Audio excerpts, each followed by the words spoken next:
bridge ene fa ne gba ka chon dro corner ke ya ka bot your gaomi ke bot your insure ni ene opposite of drogo na chon say what je makalo ke bo le chon say ni ba je kusun eshi wo ba gmelegbe ni efe awanya to ewolu emi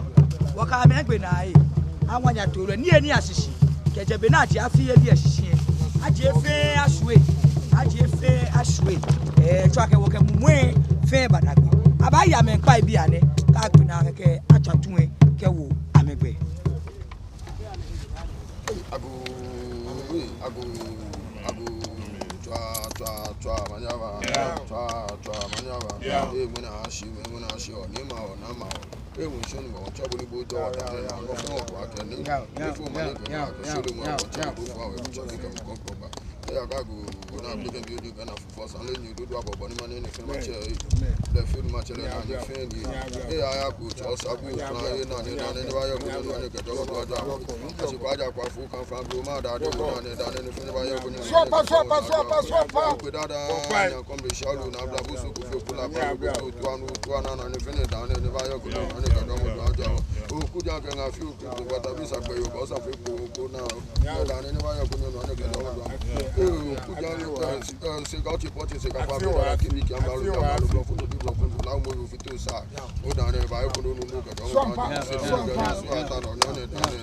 et quand on va ko wa cha ko de me ko mi ta ma ta wa u se kwa dans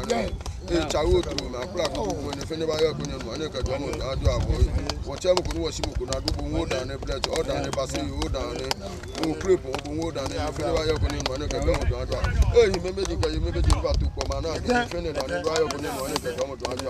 lele e sha fi aka ne bia hu so ani wo ne ndi uchi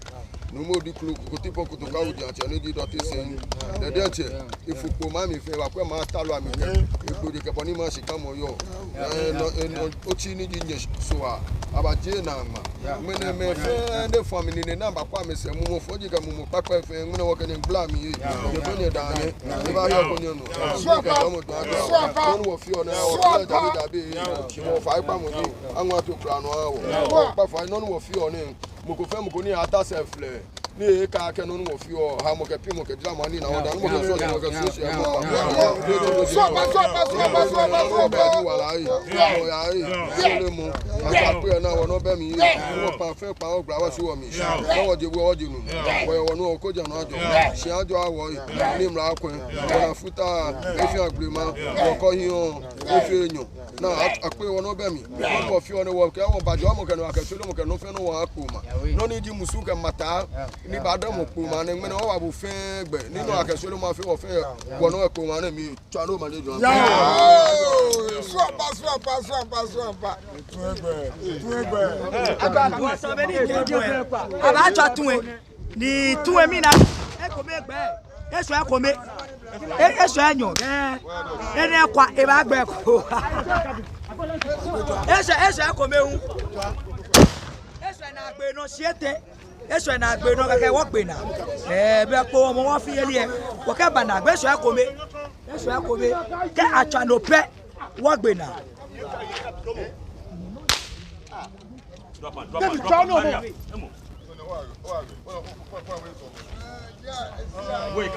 eso na gbe no aba atwa keke be wo si David mi twa no mo Kpone ti ye kan ne e be kono twa na ni ru o no what change that kono twa ni wona bo stop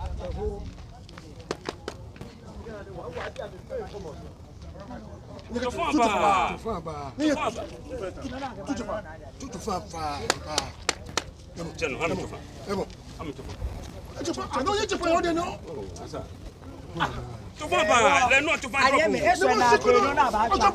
ni be ya wo sa na ta e la che ye no wa me pepe sa ni siete aka ya wo na siete e wo sa ni siete aye na na me ya ke sha ko ne wo na ko si ba ja kapis ni kapis wait to fa ba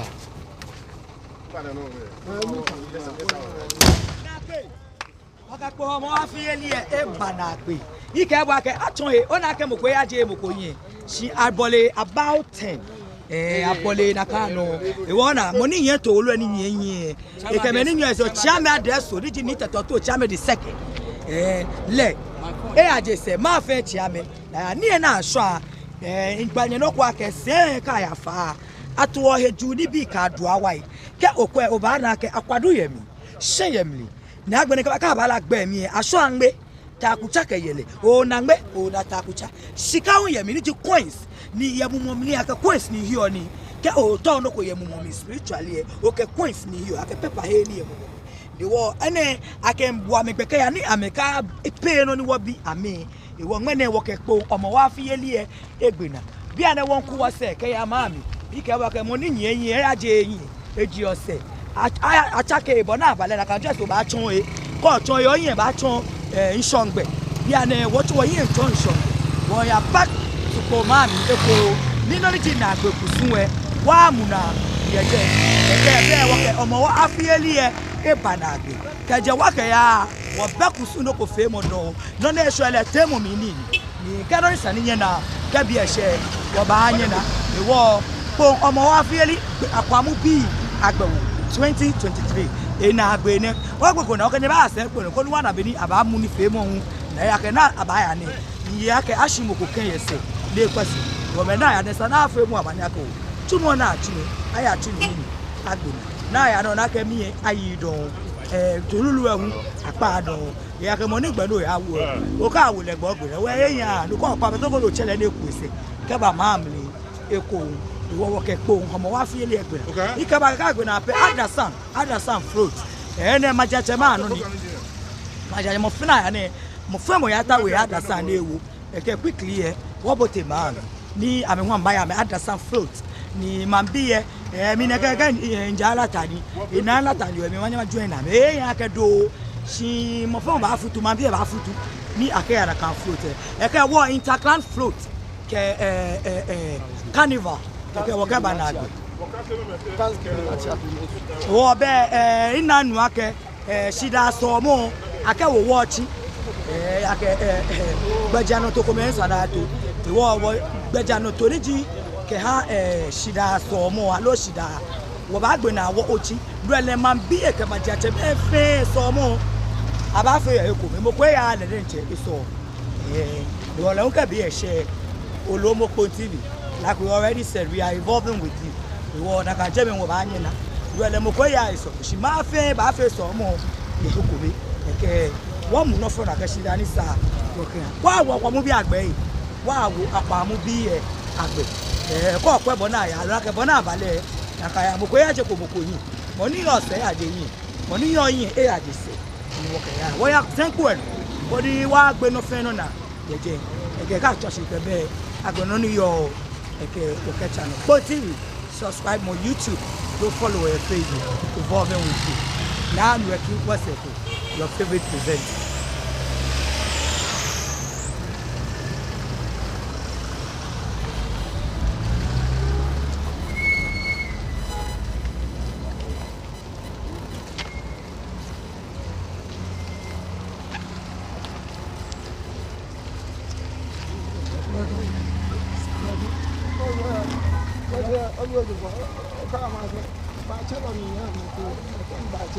Imba chelo ni Jemi pe siku efin mere ni chi oba oyingbe oko o de puju o no fe no atola akposu wa no ma wa ke ma ka lo be le yo amanji mi akla lo ye won che ni yo ku ofufu ni house e chi oba ba chelo le no je ma ba ka lo e si o lu pa ni po ya o ba ko no ta no ko fe bu ko na ba bo ya nye be ba ni na gba e ka gba ni ni ke acha ni bi o be su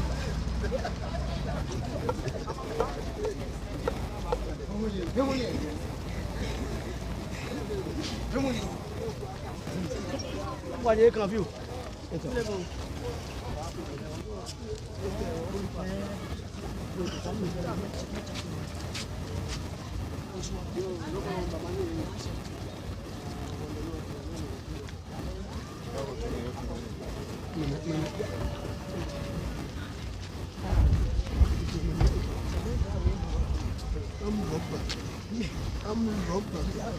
rubber guests.